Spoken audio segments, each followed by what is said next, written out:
Two protons approach each other. Protons have been accelerated to very high energy, practically the speed of light. Let's zoom in on one of the protons. It is composed of three quarks, two up quarks and one down quark, moving around very close to each other.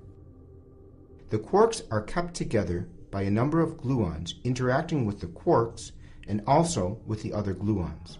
Gluons give rise to the gluon field that keeps the constituents of the proton together. When the two colliding protons get very close and overlap, an energetic gluon is exchanged between two of the quarks of the protons. The scattered quark and the other two quarks in each of the protons separate more and more. Now a strange thing happens. The quarks cannot separate very much because of the strong gluon field. Instead of stretching the gluon field between the quarks further, the gluon field breaks by creating a new pair of quarks, a quark and an antiquark. The quarks continue to move apart from each other, once again stretching the gluon field between them. The gluon field breaks again by forming a quark and an antiquark pair.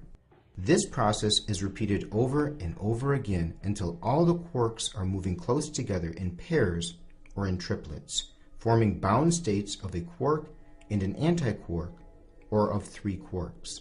At the end of this process, initiated by an exchange of a gluon between two of the quarks of the colliding protons, 4 or more jets of particles have been created, each jet containing dozens of particles. The jets of particles are remnants of a violent quark-gluon interaction inside the colliding protons.